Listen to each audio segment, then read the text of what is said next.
She's a picture mess. You Actually. do you. Yeah. Listen, guys, this bit is about being unapologetically you, okay? Hello! Get heart-centered. Everybody has a story. Like, it's a choice. No. Let's go. Ladies, how them bits? What up, guys? It's Lindsay. It's Allie. And it's Raina, and today we have a real treat for you guys. It is a special interview. Can I call it an interview? It's a special VIP, exclusive, super duper extravagant interview with Linzy MF Ross. For a super extravagant person. For a super extravagant person. Hey, don't speak until we introduce you all the way. Exactly. Okay. We have a lot to discuss here, and we Well, did I've an been ordered episode. around, How okay. many ago was that? Maybe 4 or 5, and it was all about Yeah, Raina. a few dozen ago. Yeah, it was about Raina and her journey in health and wellness and all things fun. All things Raina. Now we are turning the tables and going to Linzy MF Ross, and we're gonna get real and bring her your story and talk the real talk, because Lindsay gives no fucks. She is kind of known for her real talk, I would say. Yeah, you think? So I think let's just go back so that if you don't know, and first of all, check out the YouTube because we're here live. You can see her in all her glory. Linz, Here and queer. Loud and proud. What's up, guys? start from the beginning. Take us back. Oh, man. All right. I am Lindsay motherfucking Ross. Nice to be here. Thanks for having me. First timer. Just kidding. All right, guys. In all seriousness, obviously I make jokes because it's uncomfortable to talk about childhood. It's uncomfortable to be vulnerable. And I know that because it's where I thrive. It's literally my wheelhouse, is to be in a place of growth and transformation and change. And that's all because of basically where it started. I was sick. Like, the earliest memory that I have, I'm going to use very specific language for a reason, that I was sick. Okay. The first memory I have of being a child is being sick, is being nauseous and throwing up and having, diarrhea. And just a heads up, guys, if you're uncomfortable with medical talk, feel free to, fast forward to the next There episode. may be a lot of poo talk. I understand. If you do have any type of irritable bowel anything, then I'm definitely someone you're going to want to listen to.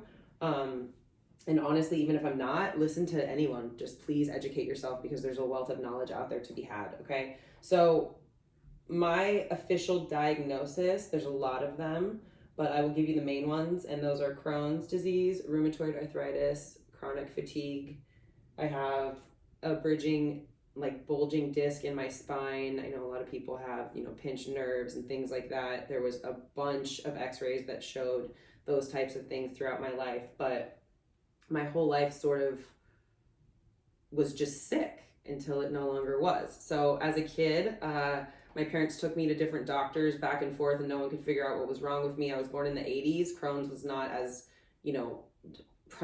pronounced as it is now. People kind of, I believe, that's a topic for another time, but a lot of the food that we eat nowadays causes that kind of stuff. So a lot of people are starting to have, bowel disorders that otherwise didn't have them. But I was told upon diagnosis at age 12 that it was actually because I was from Ashkenazi Jewish descent.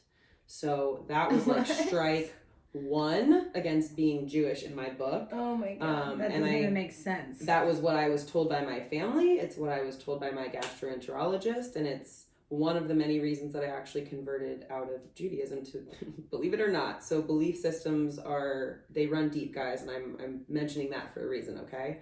So plant that seed. So as a child, super, super hyperactive, because I always was in pain and I was always uncomfortable. I was very volatile and very aggressive, I believe, because I didn't understand why I was in pain. I've done a lot of meditative work, and, microdosing psilocybin really opened my eyes and my mind to seeing how much of my sickness started from my beliefs as a child and the way that I was raised and the things that occurred. I knew that I got attention every time I complained about a stomach ache. And I had an actual stomach ache every fucking day. So I was being given attention, even if it was negative attention, every single day, right? And at a certain point, that attention I didn't want that anymore, and then I had to figure out what to do with that. But I was diagnosed at age 12 with Crohn's disease. The way that I was diagnosed was through a Prometheus blood exam. I have no clue if they still do those blood tests. At the time, the blood test was like $700. I was 12 fucking years old, and I remember hearing my family talk about how much money this specific test cost. And then at that point, I remember storing the thought process and the belief that I was a fucking burden, because I was now a financial burden as a child on my already broke ass family, not understanding that that absolutely had nothing to do with me, right? So fast forward a little bit, that Prometheus blood exam was also coupled with 3 colonoscopies, 2 endoscopies, and a sigmoidoscopy, all which resulted in them misdiagnosing me twice before I actually got the Crohn's diagnosis. So by the time I had the Crohn's diagnosis, there was quite a few medical bills that had been racked up. And, you know, at a time where other 12-year-olds are having birthday parties and talking about the bat mitzvahs that their parents were gonna, you know, it's a Jewish thing, look it up, throw for them. I was watching kids live a life that I wasn't getting to live. Okay, and regardless of why I wasn't getting to live it, it's hard enough to be a fucking kid, just even if you're healthy. And so I was constantly realizing like, oh, I'm different, and oh, I can't have ice cream at that party, not knowing it was the ice cream, but I would go to like birthday parties and eat things, and I would get massively violently ill at the party, and then my family would have to come pick me up, and then I would come home, and like, kids are mean, so they would talk shit about it the next day, and I had diarrhea, and I farted all the time, and it was really uncomfortable, and it contributed to, I believe, the beginning of my gender stuff. I really do. It's very hard to feel feminine when you just shit your pants at school all the fucking time, when you get the nervous shits, when you have gut issues, right? And not realizing how much of the food I was eating, like, that was never talked about. It was never discussed with me until I was a grown ass adult and went to see a nutritionist and a naturopath, that the things I had been eating were actually making me sicker. Who knows if they made me sick in the first place, but they definitely made me sicker. So my life, it was just sick. I mean, it was tests and diagnosis, and then one medication after the next, and me from a very young age being on the phone with insurance companies because my parents didn't really know how to deal with it because they didn't have a sick kid before me. They had my brother, who was kind of like, in all intents and purposes, the perfect son. So it was just hard. It was really hard. And, I could go on and on about it, but I think you get it. It was fucked, and it was continuously fucked, and doctors didn't know what they know now. And I will say what I always say, which is that doctors did the best they could with what they had. They gave me diagnosis based on the information that they went to school and were taught. They gave me medications based on the information that they went to school and were taught about, and the payback, the kickback that doctors get from medical companies when they prescribe medications. And I'm going to say that because I can't tell you that how many times I went to pick up a prescription at a CVS or a Walgreens, and the fucking pharmacist, not the head of the Crohn's division at a hospital or the head of whatever at a major medical center, but the pharmacist said, "You cannot take these 2 drugs together, you will have a seizure." I'm sorry, medication for my stomach? So please, please, please, please, I am fucking begging you, before I even continue this, get a second and third opinion. I don't care if it's your family doctor, and I don't care if you've known that person your whole fucking life. They're probably a profound physician. You deserve to get a second and a third opinion, because if I had followed the statistics for people with Crohn's, I would probably have a permanent ostomy right now, or something would be different in my life. I probably wouldn't have my colon. I don't know that I would be where I'm at physically because I took matters into my own hands, and I know that that's really scary, and I promise I'll talk more about that in a second. I just implore you to reach out and get as much information about whatever diagnosis you've been given. Get more information.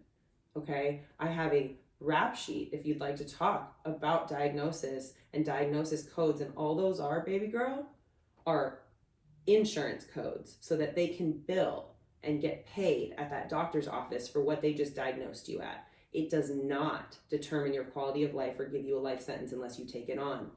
My mom is a 3-time cancer survivor and proof of that. So do not tell me, oh, what about cancer? Nope. I'm serious. I'm very, very emotional about this topic and passionate about it because it could save your own life if you ask for another opinion. Will you go into a little bit of just, you said you took matters into your own hands. What that look like? Yes. Oh, I would love it. Okay, so shifting, right? So my life was sick until I chose to have a lifestyle that no longer supported that sickness. And that meant that I no longer subscribed to the belief that I was sick, even though I felt sick.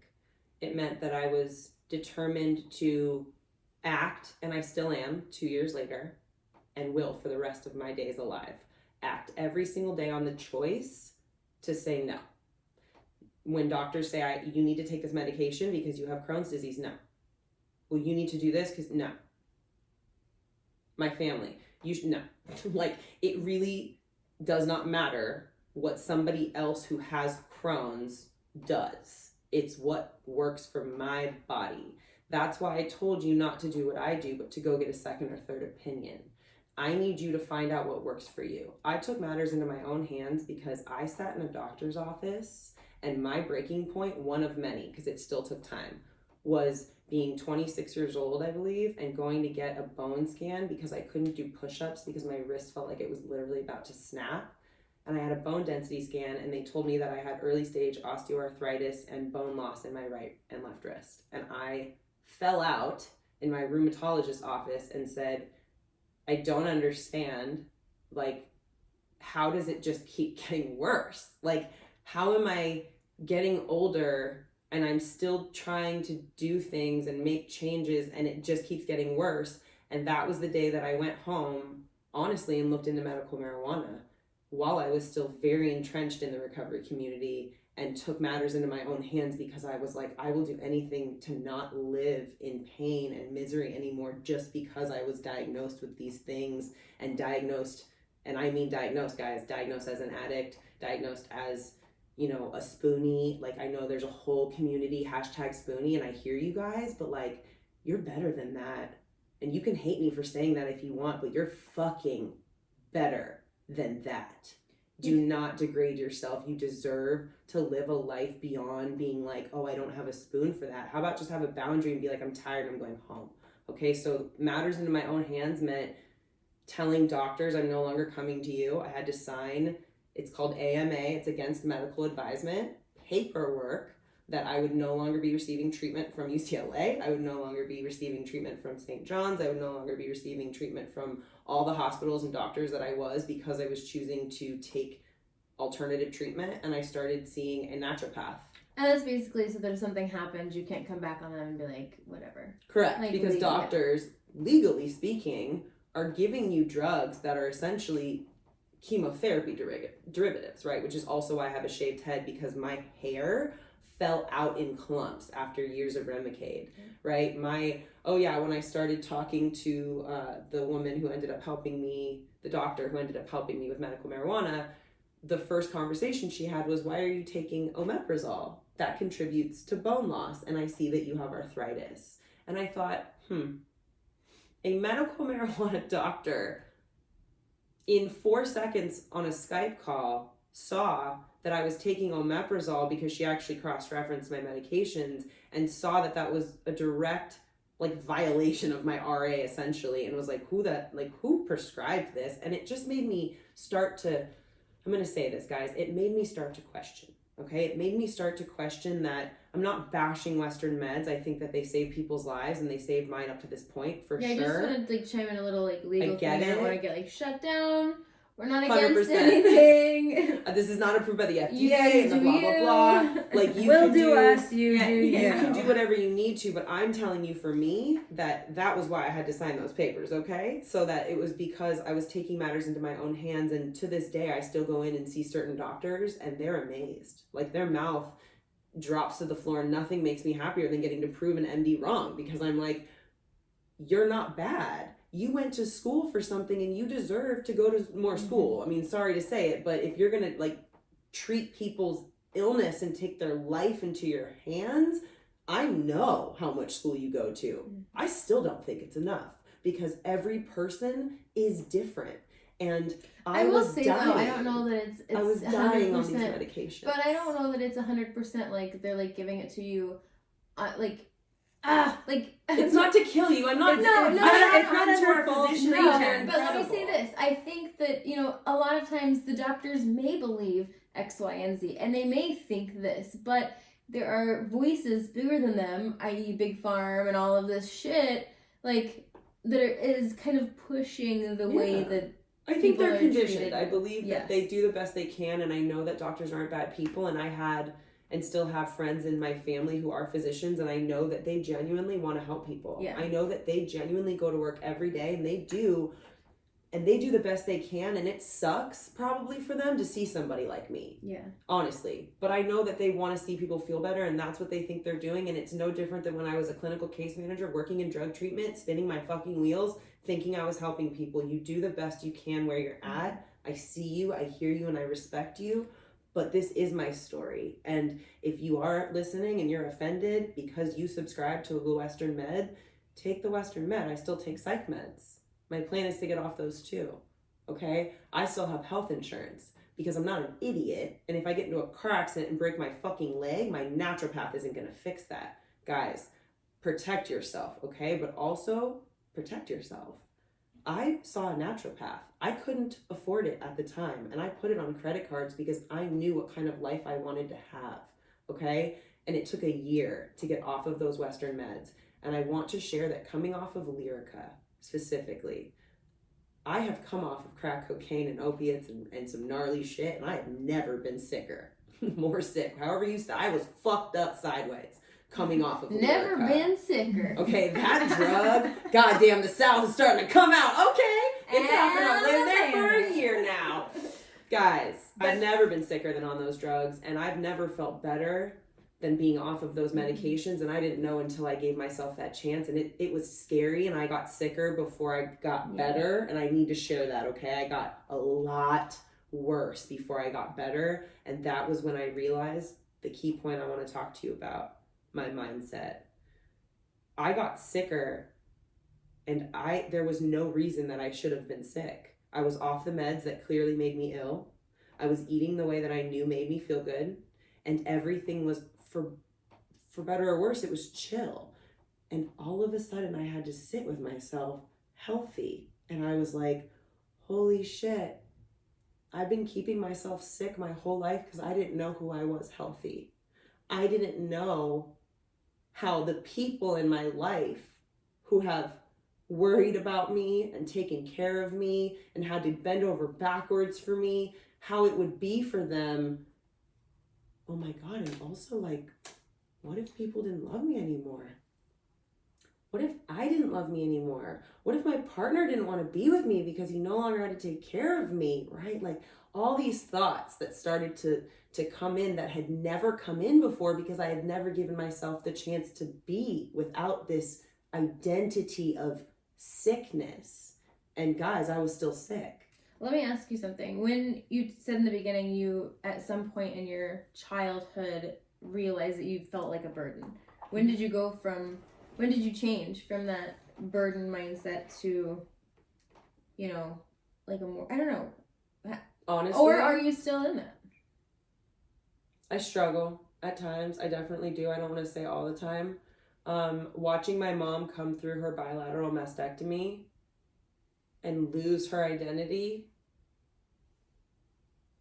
and try to find herself, and really watching her struggle with who she is, and that it's never been something that she's done, that she lived in her brother's shadow because her brother's Mark Spitz and he was an Olympian. And then she like lived in my dad's shadow because he's loud as fuck like me. And then she got married to my stepdad to like get out of the marriage because they were awful for each other. And then she got cancer, and like she's never figured out who the fuck she is, and she's so rad. And I'm like, what if there is somebody inside of me that's really cool? What if I'm not getting to know this person? And also just watching my mom struggle with it so much, I was like, holy shit, I have no idea who I am. And I was suicidal extremely because I tried to come off of, in the process of me coming, maybe I should share that part. Yeah, this is super important. In the process of coming off of all my Western meds, physically, I was like, oh, let me just come off my psych meds, because like, why the fuck not, right? That was what I thought. And this is what I mean when I say, like, I'm not against Western meds as a whole. I think they save people's lives when they're necessary, but not for autoimmune stuff. For me, I thought I'll come off of, at the time I was only on Lexapro 2 years ago, and I came off of it really slowly, but apparently not slowly enough. And I believe everything happens for a reason, but I went into like complete fucking psychosis, and I was homicidal and suicidal and had suicide ideations. And because I had worked in treatment for over 10 years as a case manager, I was like, I recognize this behavior. This is not okay. And then as soon as I had a plan, I was like, oh fuck, this is really not okay. And it was rough. It was really fucked up. And at the time too, like my health physically was so bad because of that. And in that moment too, thinking to myself, in the moment of wanting to kill myself and like having the plan and about to execute it, thinking, what did I get sober for? Like, what did I get sober at 19 to end up here and be fucking miserable only to kill myself? And like, my fucking family, like my poor fucking family, that I would put them through this again, right? And in that moment, thank God for codependency that I've now been working through, because it saved my life. And I reached out for help, and I got the help that I needed, and I started the process. And that was when I started to see the light a little bit. And that's when I was like, this has got to change. And when the mindset went from just mindset to spirituality, when I started to reincorporate things that I had, I mean, I could talk for days and there's not enough time, but I had an entire spiritual practice that I had adopted when I lived in San Francisco.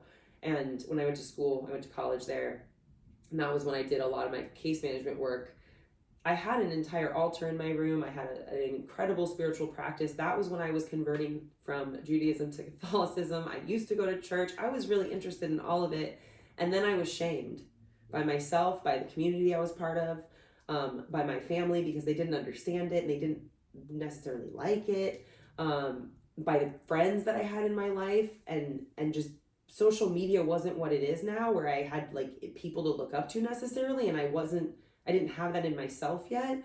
So I bailed. I straight up just bailed. And I like took down my altar one afternoon. I remember my roommate at the time was like, what the fuck? Was that all just fake? And I was like, I just don't want to do that anymore. And that day I started to live a lie of, I'm just going to be this person that other people want me to be, because that's why I got sober and I have to be this martyr. And it fucked everything up and perpetuated it. So coming back to it, I started to reincorporate those practices that I had that I remember used to make me feel good. And then I incorporated them into a morning routine. I set up an altar at my house. I have a little bag that has all my crystals so that I can take them with me when I travel, because I like to travel.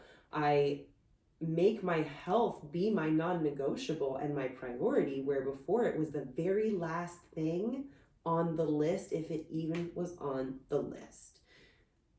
My health comes before everything. It comes before my partnership. It comes before my friendships. It comes because I'm nothing without it. I can't be there for Jake if I'm shitting my brains out in the bathroom all day because I binge ate the night before. I can't be there for my friends emotionally to hear them out if I have brain fog because I chose to eat foods that I knew were going to fuck my Crohn's up, and keep lying to myself saying, well, just a little bit, or just a bite, or maybe just this one time. No, fool, it's your body. It's a machine. If you put sludge into a machine, it stops. Your body is a car, okay? And I need you to look at your body as a car, whether you have autoimmune illness or not, because this is what my naturopath taught me, okay? If you don't put the proper fuel into your car dies. And then you got to put a bunch of money into the shop, and you got to put a bunch of money into the car, and people complain about it. But you get the car fixed, and it kind of works, but not like it did before, right? Okay, that's what you're doing to yourself every time. And I don't even have to say every time you know what I mean if you're listening to this and you have autoimmune illness, especially Crohn's, okay? Every time you abandon yourself, every time you tell yourself that you don't need to do what you need to do for your health, that is when you actually do become that burden that you worry about being. I no longer am a burden, because now I'm healthy enough on the other side of it to earn the income to pay off the credit cards that paid for my naturopath to get me here. Okay, now I have the freedom to be able to look at my family and say, I know you don't understand the way I live, but guess what? It makes my Crohn's feel good. And the way that you guys live makes my Crohn's hurt. Do you know how hard it is to say what I just said, knowing that my family listens to this? The chaos and mayhem and martyrdom and victim and complaining and bullshit that I was raised and still see makes my Crohn's hurt. So I don't fuck with it. And that makes me look however I look. But guess what? I'm no longer pissing blood out of my ass. So my question is, are you? And it goes back to what we've said in other episodes about how much stress has to do with it. Everything. It's everything. When I met you, Raina, I remember being the person that said, you know, oh, well, I just this, or, well, anytime you start a sentence with, well, I, or, well, actually, or, well, for me, or, well, my autoimmune, okay, what you're doing, you're not different. Can I tell you that I remember you being like that when Please I share. first met you? Oh, I'm sure. I mean, just like... And it's denial, so I get it, guys. Okay, I'm hoping to shed light on it so that you guys are like, fuck, that's me. I want to tell you how much that was projected. That's the only reason I'm telling you this, otherwise I would never tell you to your face. 100%. And that's what we do, guys. That's what we do. But, like, I remember I don't even know who I was telling, but I remember they were like, how's it going with Lindsay? I know you don't normally room with people. And I remember being like, she's like a lot. And it's like every time I say anything, all she talks about is her Crohn's. I remember telling someone that. It was my identity. Yes. It was my fucking cloak of it armor was that everything was you knew. me. And if it were gone, you wouldn't know what the hell to do with yourself.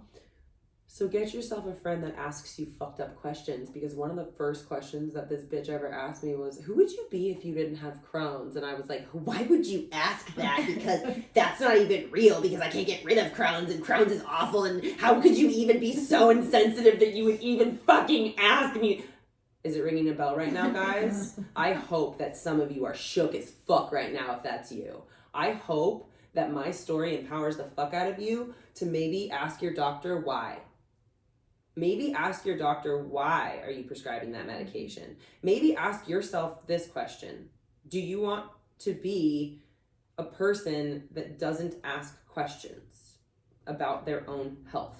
Do you want to be a person that believes that you're the same as every other person and that the universe did not actually give you a heartbeat to make you unique and individual, and that means that your genetic blueprint is different than mine, and therefore the medications or the subscriptions that work for me aren't necessarily going to work for you?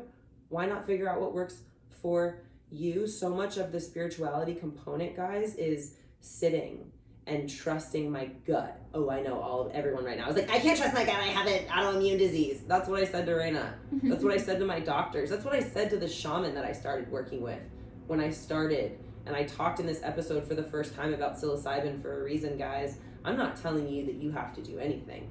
I'm telling you that if you had asked me a year ago if I would have been utilizing any of the plant medications that I do now, I would have told you that you're insane. Okay? I would have said there's no way, because I'm a drug addict. Because I had that label. Because that was my story. Because that was my identity. I'm a drug addict and I have Crohn's. I'm a drug addict and I have Crohn's. I'm a prostitute. I'm a drug addict and I have Crohn's. I'm a prostitute. Like, I've said it so many times that I should have it tattooed on me. But guess what? I'm only a drug addict, prostitute, this, that, Crohn's, if I fucking choose to be it and wear it every day. I have to say this before I forget it. We are tattooing that on your body so that it never has to come out of your mouth again. Oh, amen. Crohn's, prostitute. We gotta rewatch it and listen to what I said. I'm like, wait. Victim. It doesn't matter. All of it. Guys, you're only sick if you fucking say you're sick. I remember I went and had like acupuncture and cupping with this healer. She was so incredible, and I was not right in the head at this point yet. Not that I am now by any means, but I was laying on the table and I was talking, just talking, and 4, 5, 6 minutes in, she goes, can I ask you a question? And I'm like, oh, bitch just interrupted me. I'm talking about how sick I am and how rude. She goes, has it ever occurred to you that maybe you're sick because you say you're sick? Like, I've just heard you say you're sick 100 times and you don't really seem that sick to me. I almost jumped off the table and popped her in the mouth because I was like, how dare you? How dare you? But guess what? Bitch was right. Dare you. She was right because I was so committed. And I understand that in the beginning it's going to be awkward and reach out, okay? I know that in the beginning when you're pissing blood out of your ass and you're trying to change your mindset, that it's going to be difficult to change that mindset from, I have to sit on this toilet now and piss my ass because I have fucking Crohn's and the world is just, if they knew how bad I had it. But guess what? You could take your phone in there and like make use of your time and watch some inspirational videos and start to fill your head with the fact that you get to be alive and take a shit. Where my friend has a permanent, she doesn't have a fucking colon. I don't know about home. Like, I need you to have gratitude for him. Yeah, she said it. Zero colon. Nothing. I need you, and I need Nothing. to say it because we're bringing the heat, guys. I need you to hear me right now. Somebody has it worse than you, and I'm not saying it so that you're like, well, yeah, no, I'm meaning this. If you are so incapable of seeing and so unwilling of seeing gratitude, then I need you to like look within for a moment and ask yourself if you shit in a bag. Because if you don't, then you're better off than some other people, and I need you to be grateful. And if you do shit in a bag, then I need you to hear me right now. You're alive. And you could be dead. And the fact that that bag saves one of my best friend's life every fucking day is one of the biggest reasons that I stopped binge eating. Because I told her it was my biggest fear, and she said, that's what's keeping you sick. She said, you're the healthiest I've ever seen you, and this is keeping you sick. That you're sitting in the dark at night, as evolved as you have gotten, and you are still killing yourself in the dark. Why? So now we can go back to the question before. Yes, I still feel like a burden sometimes because I still sometimes subscribe to the I'm a whore, I'm a this, I'm a Crohn's, I'm that. And the more I put myself in that box, the more that is a reality. So the less I put myself in that box, the less sick I am. I want to know what boxes you're putting yourself into, guys, and how sick you're making yourself. And I'm not telling you that you're the cause of your problems. I'm telling you that you can fucking be the solution. Your problems, they might not be of your doing. I don't know that I caused Crohn's. Who gives a fuck? I have it. Let's fix it. Let's do what I can to make my life the best I can. Stop feeling sorry for yourself that you are fucked up. I was molested and raped and beaten and kidnapped, and all the trauma in the world probably led to the reason that I have Crohn's. But who cares? I have it, and I choose if I let it define me. There are athletes who don't even have limbs, who have artificial prosthetic limbs and are in the Olympics doing things that are mind-blowing and miraculous, and you can't for 5 seconds fucking believe in yourself? Are you fucking kidding me? This is my real talk for you. I need you to realize that you're alive, and I need you to look at whatever circumstances you have right now in your life, and I don't give a fuck if you're the reason you're there or not, but you are the reason you can get out of it. And it is only on you. No one is coming to save you. And that was the defining moment for me, was realizing that all these doctors were not saving me. All the medications weren't saving me. My naturopath wasn't saving me. The common thread over 28 years was, you need to reduce your stress level. You need to learn to calm down. You need to do this. You need to do that. And the common kickback was, I can't because. Guess what? I can't because means I fucking won't. That's it. And that's plain and simple. You fucking can and you fucking will, or you fucking won't. And that's the truth. Now that's a new tattoo. You've been very quiet. You fucking can, you fucking will, or you won't. Right. And there's my tattoo. Yeah. Okay. Baby girl. Okay, you guys, I'm like, You were just, mesmerized. I was mesmerized. I was zoned in on everything that Linz was talking about. And, through your journey and stuff, another common thread is, Linz, you give no fucks. Like, you really don't. To be bold enough to get a second or third opinion. I mean, let's shout out to that's brave. A lot of people don't do that. And, and then to see that you have overcome such adversity I mean, we know you so well, but the next step is also to publicly share and ownership, and that's freaking scary and hard. Even sharing about psilocybin just now, my asshole, talk about wanting to shit my pants. I mean, it's hard to know that, and it's not hard actually. I don't know why I tell myself it's hard. I know that as a parent, it's difficult to have a kid that's different, and then to have that kid be so like comfortable or comfortably uncomfortable with being different, and then to share that shit on like to the world. I get it. I do. I do want to share that this is, in 35 years of my living, the healthiest and happiest that I've ever been. It's the first time in my life that I'm not on medication other than psych meds. It's the least amount of psych meds that I've ever been on. This is the, let's see, last time I was in the hospital, the longest I've been out of the hospital my entire life, both mental and physical hospitals. I quite literally defy the odds of what I was told my life would be.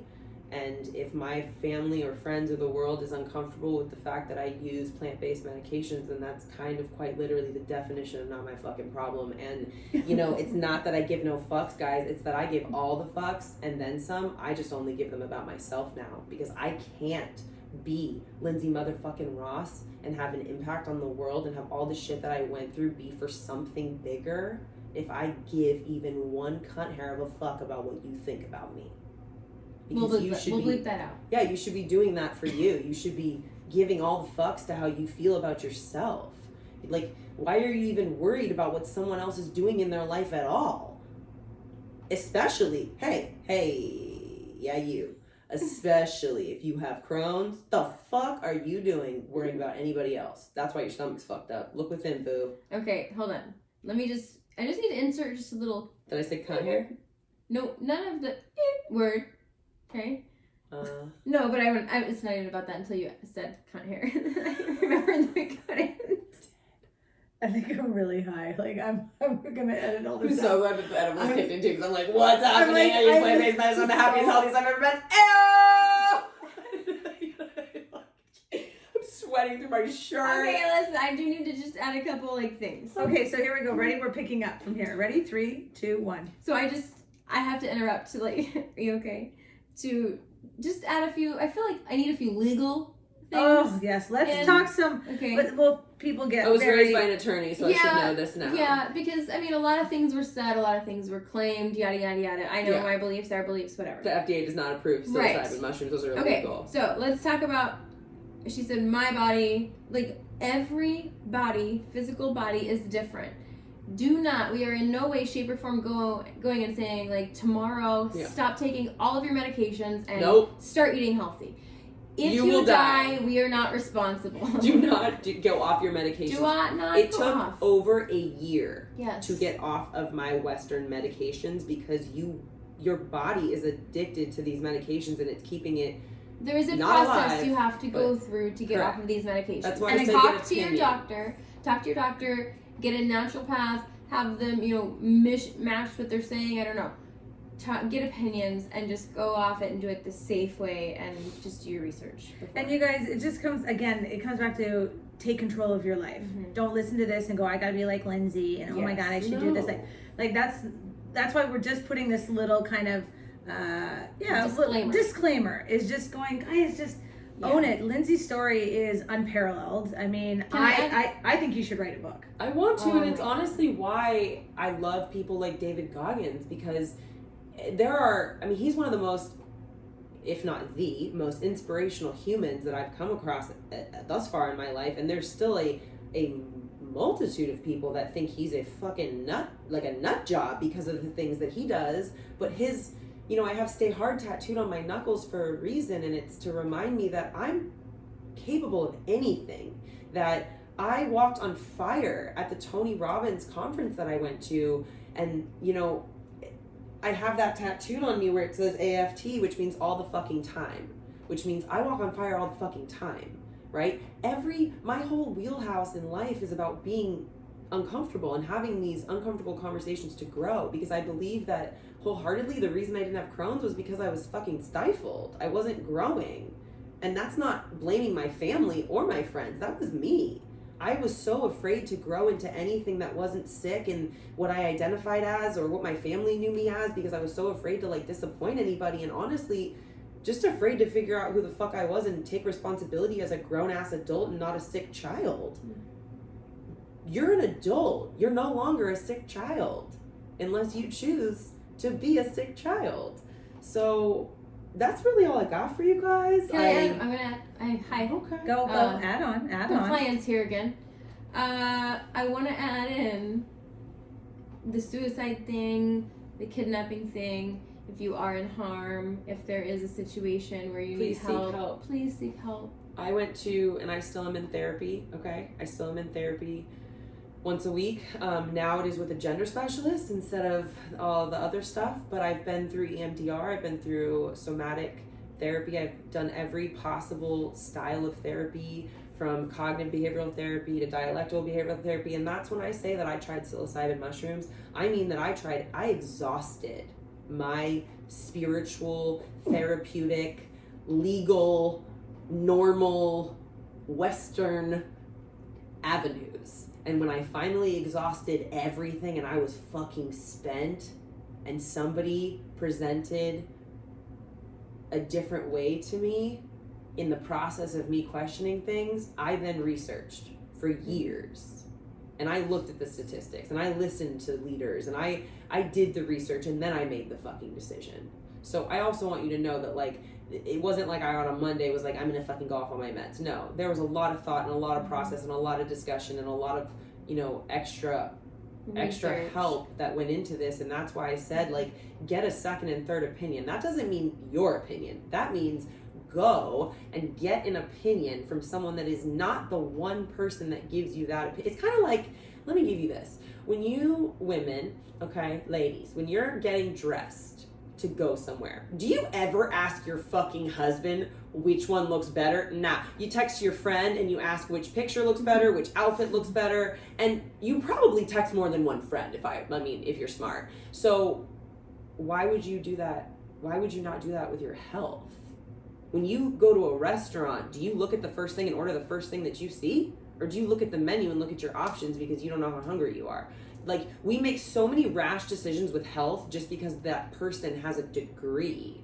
Like, I don't care what your credential is. If you don't ask me about who I am as a person and the stuff that's coming to the table, like, you're giving me medication for my Crohn's, and maybe had somebody asked me what was happening at home or at school or actually talked to me about some things, so the mindset piece could have been a factor. You know, the trajectory of my life could have looked different. And so I just think people need to talk. And that's what I mean by second and third opinion, is like, go to a doctor and then maybe also get a therapist. And especially if you guys have autoimmune illness and you don't have a therapist, what are you fucking doing with your life? Because there is no way, hear me, there is no way that you have physical shit and ailments and dis-ease happening in your body and you're mentally fucking on it. There's no way. I don't care who you are. There is no possible way that you are not being chipped away at slowly in your psyche, because I used to be such a raging fucking bitch, and it was always, I'd be like, oh, it's because I'm in pain. No, it's because I didn't deal with my emotional pain, which manifested physically and exacerbated my physical pain times a million. And I was just a bitch. Not because my family didn't listen to me, not because my partner was annoying or because I had Crohn's, but because I was a bitch. I chose to be a bitch. And right there, that's ownership. This is what we all are kind of talking and realizing, is how much you need to own your stories you tell, the lies you want to perpetuate about yourself, and, you know, really going, this is my life. I'm gonna freaking do whatever I can here. And I mean, we had a great chat with Raina, and Linzy did not disappoint at all. I mean, thank you for sharing this. I know we could have gotten into many, many, many more avenues with you, and I'm sure we will. We've got 1 million episodes coming up. More will be revealed. More will be revealed in the future. But Linzy, if you wanted to give people one closing thought about where you are now, so what would that be? And then do your thing. In 2 minutes or less, please. Okay. I always think I have something really simple. No, okay, I'm doing it right now. It's happening. Guys, How do you feel? Pulse check and ask yourself how you feel. And if any part of you feels not fucking ecstatic about waking up in the morning to the life that you're living, then please, please, please make even a small change, even in one direction, even if that's just reaching out to Lady Bits, okay? Please, even if that's reaching out to find a therapist, even if that's Googling free psych help, sliding scale therapist, free public mental health services. Google is such a good resource for you. There is it's endless, infinity on YouTube, okay, of videos that you could listen to pump yourself up, to motivate yourself, to love on yourself and teach you how to kind of change and rewire that system that's going on in your brain right now, because I need you to know that if you have disease in your body, you have disease in your brain, and that's usually where it starts, and that's usually where the healing starts too. Okay, so changing the food and changing the lifestyle and all that shit, that's great. But if you still think that you're a piece of shit, you're gonna be a piece of shit. So it starts in your head and it ends in your head, okay? And I promise you, you're not alone. That's the point of sharing all this information, is that you're never alone. And I want to share one thing with you that's gonna scare you. You are totally worthy of feeling good. You are 100% worthy of feeling good, and you don't have to feel guilty about that. I love you guys. Thank you for letting me share. In the meantime, ladies, till next time, take care of them bits. Bye.